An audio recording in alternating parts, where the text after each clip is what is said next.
What's up, Frank? You can hear me? Yeah, I can. Can you hear me?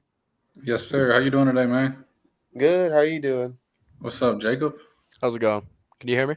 Yes, Yep. All right. sounds good.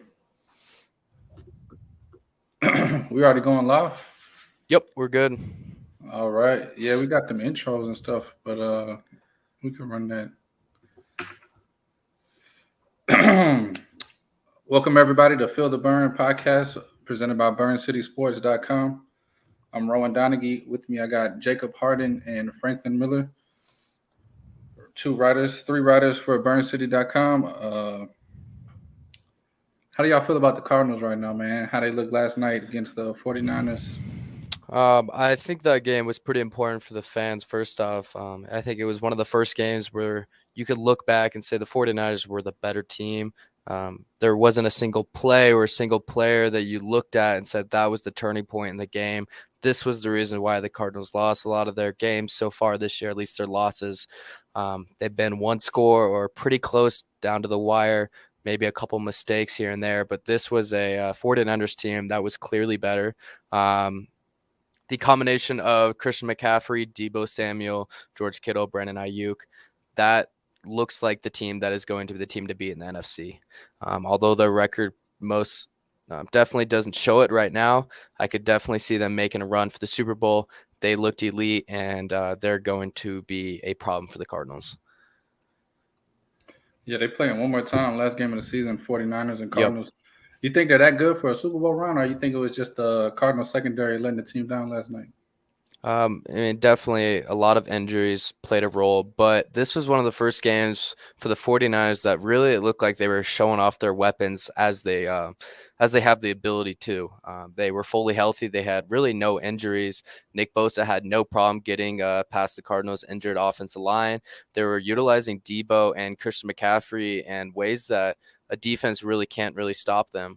When you're having your two quickest guys run across slants and they're doing wheel plays. They're doing trick plays. They were crossing the Cardinals defense up all night. There was no answer. And, yeah, they looked good. There was no sugarcoating that. You're saying the season is on the line for the Cardinals last night? What do you think about that, Franklin?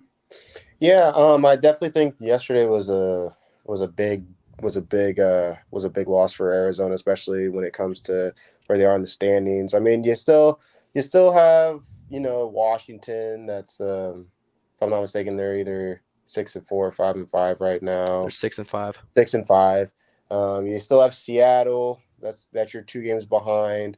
But yeah, make no mistake about it. If Arizona wants to make a playoff run, they're probably going to have to win the rest of their games, as well as needing a bunch of help from different teams losing. So I would say yesterday was a big loss for them. I think based off the play calling aspect with Cliff Kingsbury, I think he did it. Especially early in the game, I thought he did a decent job of like getting Colt McCoy the ball out quickly.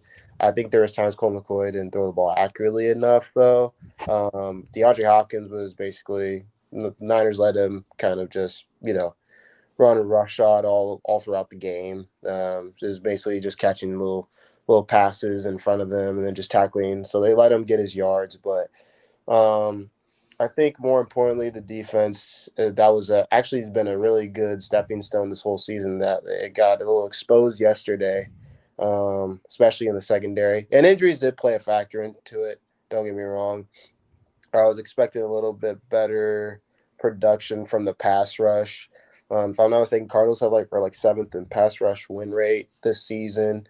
I was really expecting them to kind of get home against the Niners interior line at times yesterday, but the Niners gave up 0 sacks. You can credit Jimmy to getting the ball out of his hands quickly, but there were times Jimmy was just hanging in that pocket all night long. And when you have weapons like George Kittle and Deebo Samuel and Brandon Ayuk and Christian McCaffrey, there's only so much amount of time you can just get their playmakers you had to get home to the quarterback. So J.J. Watt, Zach Allen, they all had a tough time getting past the Terrell line and at times Trent Williams and even Mike McGlinchey. It was a really, really devastating blow and tough loss, and definitely very, very big loss for sure. I want to add a little bit more on those injuries. I just wrote about this today. Looking at the Cardinals' starting roster from where it was projected to be at the beginning of the year to where they are now, it's completely different. You would have Kyler Murray at QB, James Conner at running back, three wide receivers, DeAndre Hopkins after week 7, Marquise Brown and Rondell Moore, and then Zach Ertz. Those are your pass catchers. Yesterday, during the second half of the game, you had Colt McCoy in at QB, James Conner in at running back. Three wide receivers were DeAndre Hopkins, AJ Green, and Greg Dortch. And at tight end, you have Trey McBride. And same goes for the O-line. What should have been DJ Humphries, Max Garcia, Rodney Hudson, Will Hernandez, and Kelvin Beachum. Instead, you have Lectus Smith, Kelvin Beachum, Billy Price, Rashad Coward, and Josh Jones. They were missing 4 starters on their offensive line, pretty much permitting anything that James Conner is usually going to do for them. You can't establish any sort of running game when you're that weak on your O-line. And Cliff Kingsbury even credited to the reason why they're being so conservative over Kyler Murray. You don't want to put your franchise quarterback out there when you have 4 missing O-linemen. They're going to keep putting Colt McCoy until that O-line is healthy and is unsure about what exactly is going on with Kyler Murray, although they've stated it's hamstring. There isn't enough information out there to really say that he's really hurt. And from what it looks like right now, it's just Cliff Kingsbury pretty much sitting back and trying to get this O-line ready for him to have a QB protected back there. Yeah, exactly. You don't want to get them out there and just hurt them furthermore in a season that's almost dead. And speaking of that, they have the Chargers coming up, the Patriots, the Broncos, the Buccaneers, Falcons, and the 49ers one more time. Just to touch on it, how many more losses do you think they can afford before they're completely out of the run? I'll start with you, Jacob. I'd say 1. We have a 17-game season now, so as we're sitting at 4-7, 9-8 is probably the closest you can go. And that's still cutting it close. The NFC is definitely weaker this year when you have the Falcons in the playoff hunt, still with the losing record. Right now it is now it's the 49ers with a 6-4 record. They'll hold the last seed, and then you have the Cowboys and the Giants right above that. So, of course, you can't lose to the 49ers the last week of the season. If they win the rest of their games, that final game against the 49ers could very well be the playoff hopes. But you have a Chargers team which just got over a loss against the Chiefs, but they've looked good all year. They have a good offense that is going to be very difficult for the Cardinals defense. Cardinals defense has given up the second most points in the league now, only behind the Detroit Lions. After that, you got the Patriots, and that's another primetime game. Patriots D is one of the best in the league, and that's a coaching battle that Cliff Kingsbury is going to really struggle in. When you're facing up against Bill Belichick and we have Cliff Kingsbury, that's just not the competitive matchup that you want. And then, Broncos have been struggling, but they're still a good team. Their defense is best in the league, giving up the least amount of points in the league. They've been able to hold offenses to pretty minimum amount of yards. And then after that, you got Bucks. You got Tom Brady, and that's a Christmas Day, another primetime game, Sunday night. So there is no easy games for the rest of the season for the Cardinals, and that's what's pretty concerning. They had kind of an easy stretch throughout the middle of the season. We had the Panthers, the Rams who've been struggling, the Raiders who've been struggling, and they couldn't get it done. So now it's to the end of the season, and they have pretty much their hardest games ahead. Yeah, to touch on your point, to have your hardest games ahead and a quarterback that you're worried about getting furthermore injured, it's just kind of tough to see them even going on a playoff run. But Franklin, how many games do you see them affording to lose? Jacob said 1. I agree with 1. They might not even be able to afford to lose anymore. But what do you think on that? I also agree with Jacob. Probably just 1 because of the way the NFC is kind of shaken up this year, especially for that final 7th spot. I would say I think that's like the biggest one because I think that record is 6-4 right now. So I would say 1 more game, and they have to make sure they win outright for the majority. I would say they got to win out, but they can afford to lose maybe 1 more for them to get that final spot.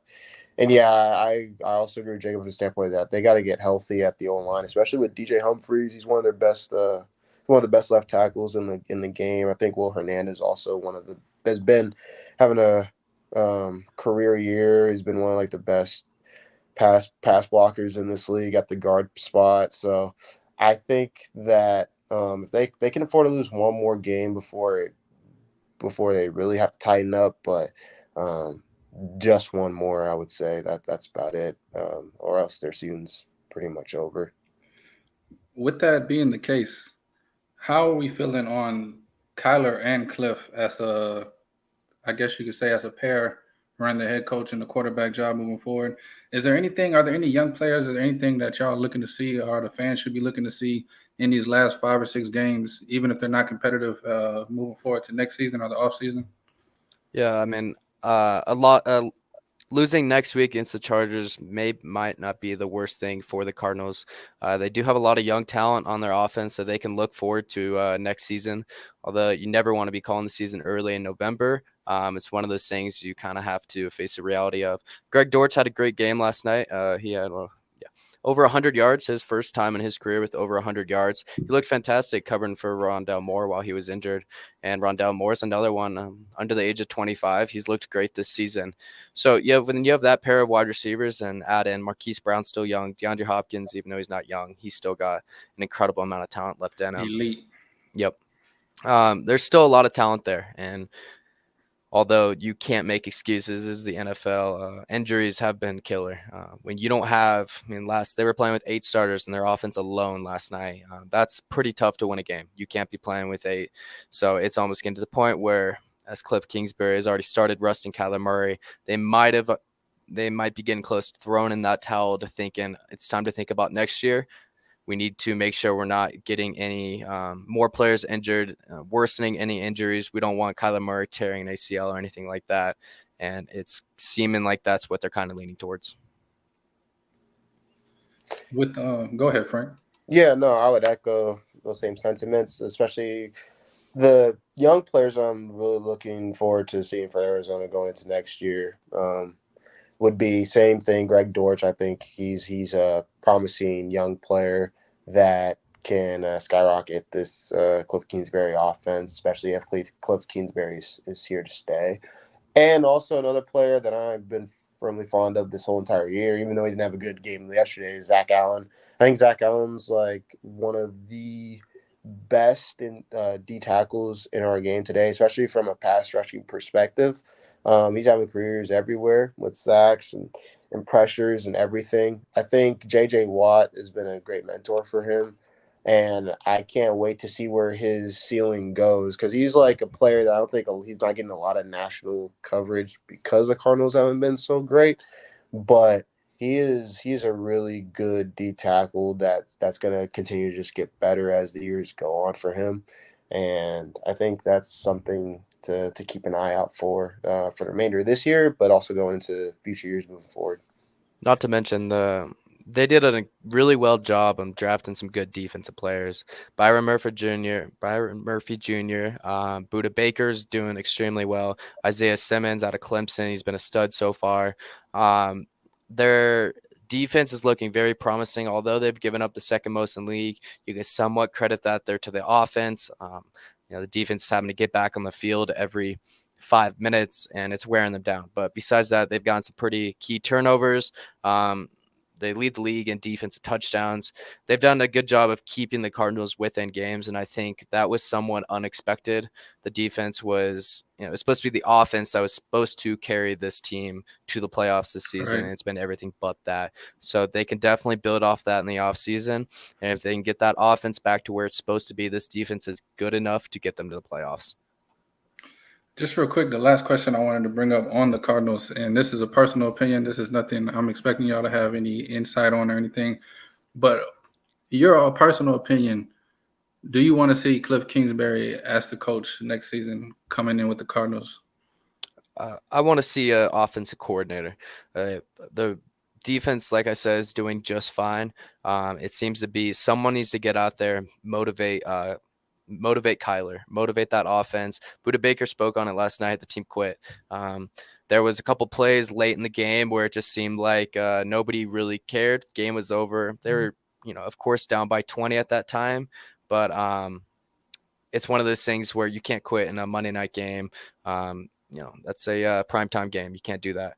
And Cliff Kingsbury doesn't seem like he's showing much emotion out there. He's kind of sitting on the sideline. He's got those bags underneath his eyes. He looks tired. He doesn't look like he wants to be there very much. And For me, that's just something you need to get an offensive coordinator, because obviously what Cliff's doing on offense is not working.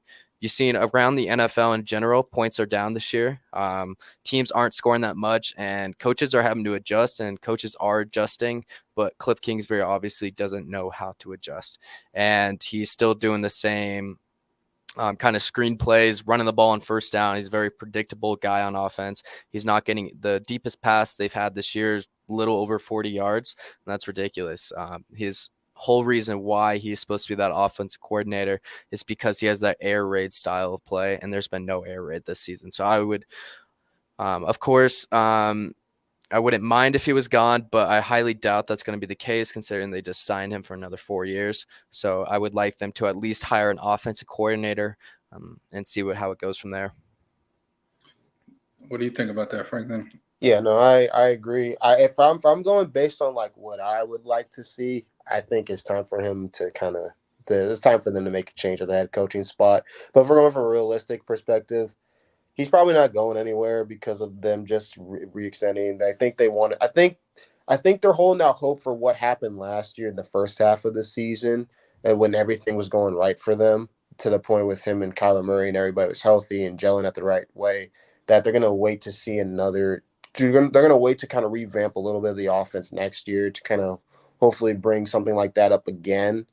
For the next season. With that being said, if that is the case, based on what we've seen so far this year, I agree with Jacob. They definitely need to get an offense coordinator to help out Cliff, or at least a pass game coordinator or somebody that can have like just more leeway with the play calling, and have Cliff Kingsbury more game manage. Because there's been times this year, in my opinion, Cliff Kingsbury, from an adjustments perspective, it hasn't been pretty, but I think the biggest thing that a lot of people were really more upset about, more than just the lack of air raid in the offense, is a lack of game time situations when it comes to close game situations. Obviously, that didn't happen yesterday, but there has been times, especially going back to the Philly game, where it's kicking, when it comes to like kicking field goals or not spiking the ball in time, not calling a right timeout. Late game situations and clock management has been an issue during the Cliff Kingsbury era, and I feel like a lot of that might have to do with a little bit too much responsibilities as a play caller, as opposed to, being the head coach of the team. I feel like if they don't want to make a change at the head coaching spot, I think the next thing they can do is to help Cliff Kingsbury out by getting him an offensive coordinator that is well with the air raid system, that can also, in ways like Jacob said again, motivate Kyler Murray to have a much more kind of unity, because there's a lot of pointing fingers I see on the sidelines with this team. A lot of people are kind of not on the same page. So we just kind of got to revamp that by bringing in somebody that can help Cliff Kingsbury out with play calling if they don't fire him. So. Yeah, I agree. I think this unders have been cashing at a crazy rate this season. However, even with that, Cardinals are supposed to come into this season as one of those teams that hit the over a lot as far as gambling, but put up a lot of points. That's what people were expecting.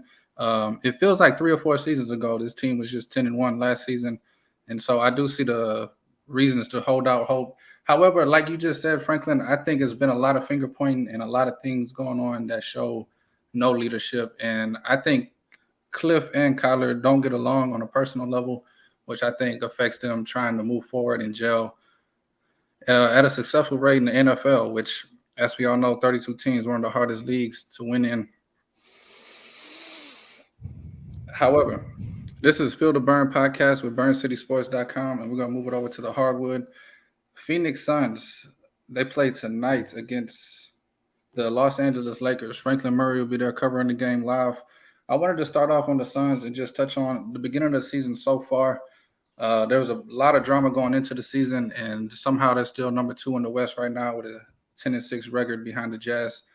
I was wondering, Franklin, I'll start with you. What did you see that stands out the most with the Suns so far this season? Defense. I think that's been a big thing that they've done well this season. That's helped them win games. If I'm not mistaken, they have like probably top 3 scoring defense. They're like up there in blocks. They've just up there in turnovers. Yeah, they're like 5th in turnovers, 7th in blocks. They're 5th in against an opponent defense. they've been doing a really good job in terms of like just defending the right way and playing team basketball. I think that's another thing too. Chris Paul's been out for a few weeks, and Devin Booker, I feel like, has done a great job at facilitating. I think he's taken his game to a whole nother level in terms of just being an all-around player. His defense has gone really, really, really good. I think he is, you can argue, in my opinion, he's a top 10 player. I know that's kind of like a lot of people have always been like, is Devin Booker a top 10 player? Do the Suns have a superstar? I think the Suns have a superstar on their hands with Devin Booker, to go along with a lot of good quality players to surround him that fit the system really well, that makes this team just gel really, really good. And obviously I think they're benefiting from like a pretty up and down Western Conference right now. It's similar to the NFC in football, in my opinion. I think the best team in the Western Conference right now is Utah Jazz, who the Suns lost to by just 1 point, based on even with all the injuries that they had. But they have 6 losses on the season, so I think that's playing a huge role in the reason why they're still like second seed. But I think when healthy, this Suns team is gonna be a problem in the West still. And I think there's going to be some things to look forward to, especially with like future stuff. Maybe like Jay Crowder being traded, then they get more. Can they get more like depth? I think the depth has been pretty good. I think it can get better for sure.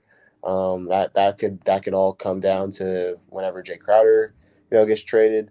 But I like what the Suns have done so far, especially based off like the injuries that they've suffered so far. I think they're playing a great brand of team basketball, and they're all understanding the system really well, being with Monty Williams now for like 4 years. So it's been a good start to the season so far. Yeah, credit to Monty Williams. They have lost 2 starters and still kept rolling. They keep winning ball games. I think their biggest thing coming into the season was wing depth, and they've already shown that they have some young players that can play extra minutes if need be, and players off the bench like you just mentioned, Cameron Payne and Jock Landale, just coming in aggressive, pushing the pace, and looking to score. What do you think, Jacob, is the biggest thing you've seen from the Suns so far? Devin Booker. He's breaking all sorts of records for the Suns. He was through the first 15 games, most points scored in Suns franchise history. He's been incredible. He's been, while Chris Paul is injured, while Cam Johnson's out, he's been stepping up and doing everything that he possibly can to help the Suns win. Yeah, he's been incredible. And what is it, 8th, 9th season in the NBA? Is no slowing down for him. He's looked like he wants to be back in the playoffs. Obviously, he gets a lot of criticism for how he performed in the last couple of times, but it looks like he's put that behind him and he's going for that ring.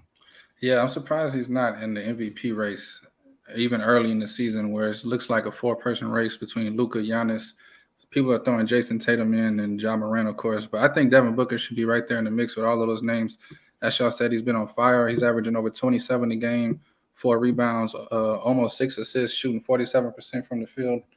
He's definitely carried his team and been a superstar. Everybody's always wondering, like Franklin said, if he's going to become a superstar. I think he's definitely reaching his prime in his 8th or 9th season. He's definitely getting in the middle of his prime. Move over to the injuries, though. Moving forward, Cam Johnson, I think he's out another 3 months, if I'm wrong. You can correct me. Yeah, like 2 months. 2 months. And then Chris Paul, he's like week to week right now. Am I right, Frank? Yeah, they're going to reevaluate him again next week with his right heel soreness injury. Yeah, that's crazy. Do you think they should get healthy and move forward into the new year healthy. Right now, though, it's giving a lot of opportunity to other players to step up, especially players off the bench. We got a couple big men. And also the drama around DeAndre Ayton, I wanted to touch on a little bit moving forward with his production. What do you think is the move that the front office is looking to do in January, when and if they can trade him? That's a great question. I would say with DeAndre Ayton, it has been a career low in a lot of areas with him, points, rebounds. He's fouling a ton. He's up there in fouls with 3. And there's just not a lack of aggression with him in the paint in terms of like with his play on the floor, obviously. And I think that has caused a concern with the front office a little bit. And that's probably a little bit of the reasons of why it was maybe a little tough for them to maybe want to sign him to a big contract or not. Monty Williams has alluded to the point where, a little bit has to do with the system and the way they play and why he's not getting a ton of these looks like usual. But in terms of like trade wise, next and upcoming midway point through the season in like February, March, I would say a big factor into him potentially getting traded is what can they get in return for him? Like, what's like the right piece that they can get in return for him? Is there a team that's going to want to take on that big contract midway through the season based on the career lows you're seeing? What are teams seeing on film with him that's different from years past? There's just a lot of different variables.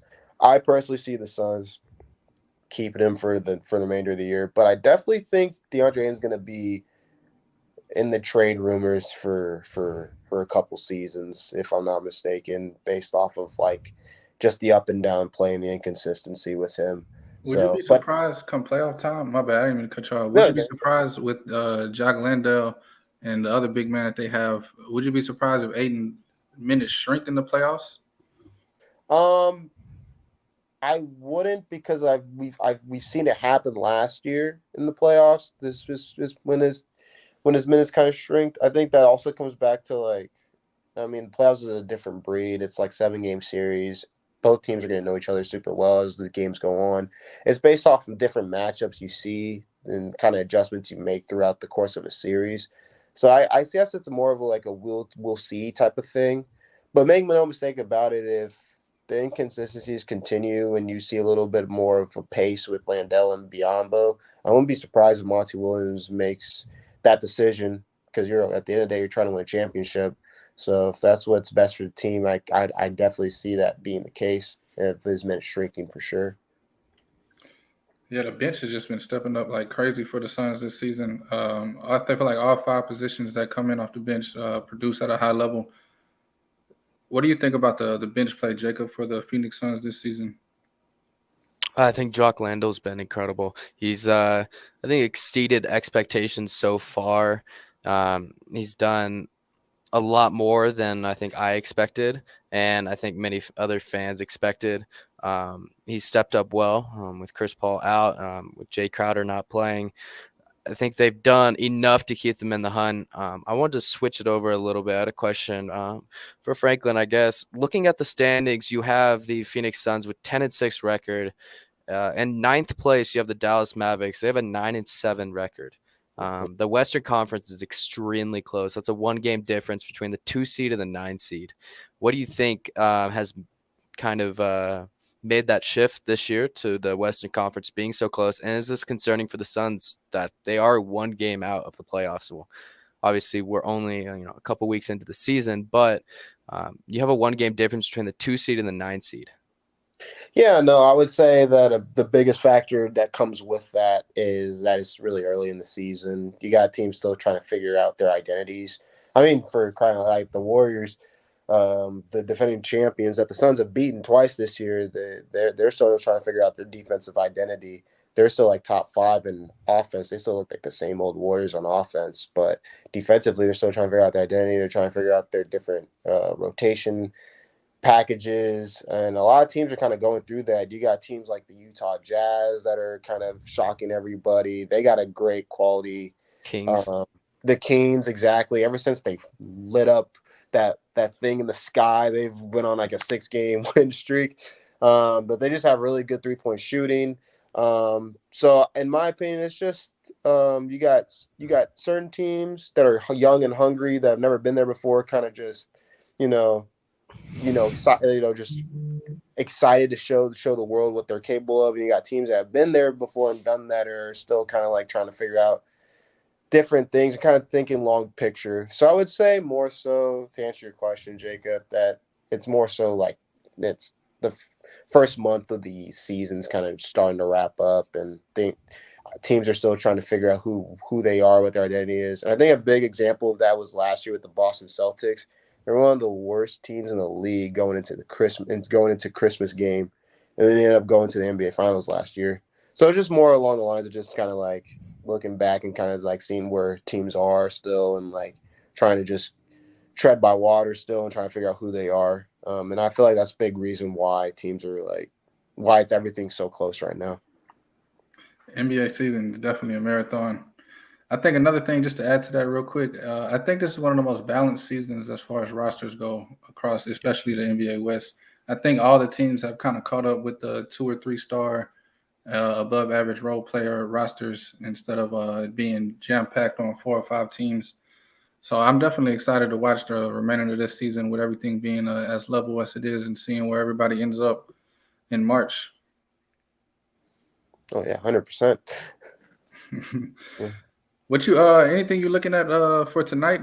Lakers Suns? Anything specific you think you'll be looking for? Just for Cameron Payne to continue on his he's been playing phenomenal in my opinion. All facets on offense, passing, scoring. He's just been aggressive, and I think that's been a big factor of why the Suns are still near the top of the league on offensive scoring because of Cameron Payne. Cameron Payne as a starter in 6 games, averaging 20.2 points per game, which is amazing. I remember at the game against the Knicks after the game, Cameron Payne alluded to he's been watching, as opposed to years past, he's been watching a lot more film, and he's gained more trust with Monty Williams as the games and years have gone on, to the point where he feels like now the game's starting to slow down for him. He's starting to understand other people's spots and like where they're supposed to go, and that's helping him facilitate at a higher pace. So I'm just looking for Cameron Payne to continue on his trajectory right now. I think it's great. It sucks that Chris Paul's out. There's no question that he's going to get his spot back when he comes back, but it's been great to see the emergence of Cameron Payne, a guy that a lot of people kind of ripped. A guy that a lot of people ripped, a lot of Suns fans ripped last year for not playing well, especially down the stretch. And I think he's one of the main reasons why the Suns are where they are right now and second in the West. So I just look for him to continue to shine. Yeah, Lakers coming in 3-1 since LeBron's been out. You think the hot Lakers will stay hot tonight, or you think Suns will be able to cool them off? I think the Suns are a little too big of a task for the Lakers. I will say this: I don't see anybody on the Suns though that can easily slow down Anthony Davis. Anthony Davis is on a hot streak right now. He's been scoring 30 and 15 in 3 straight games, if I'm not mistaken. So that's going to be a challenge, especially for DeAndre Ayton and Torrey Craig. But I think the Suns are just a better team. I think they're just a better defensive team. I think they're a better shooting team. I think the Lakers will have their hands full tonight. I mean, any given day, you can get upsetted. Don't get me wrong. But I think the Suns have also just been too good at home. I think they feed off their home fans. They've been selling out that stadium, that crowd for like 35 straight games now. They feed off that. Yeah, that's amazing. That they feed off that energy really well.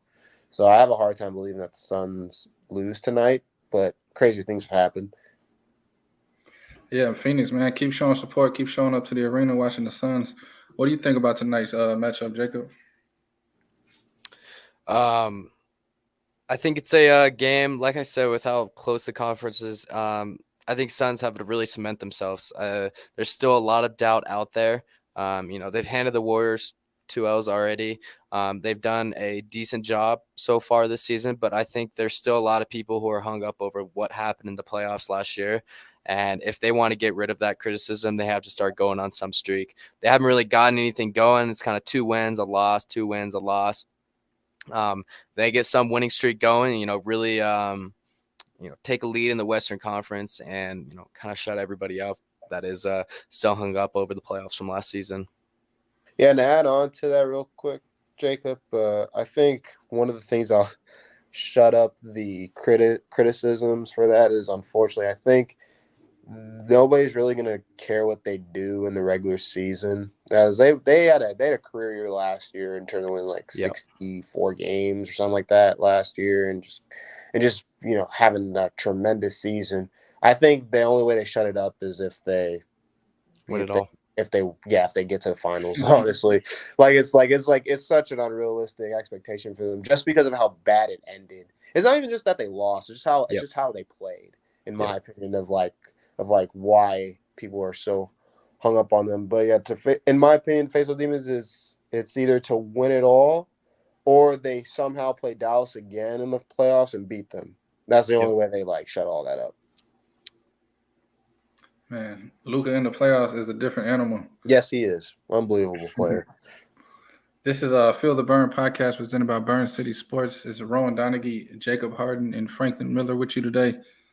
I just want to wish everybody a happy Thanksgiving. Thank y'all for tuning in to our first podcast, and we'll try to come back with a lot more content over the next couple of weeks, still organizing everything.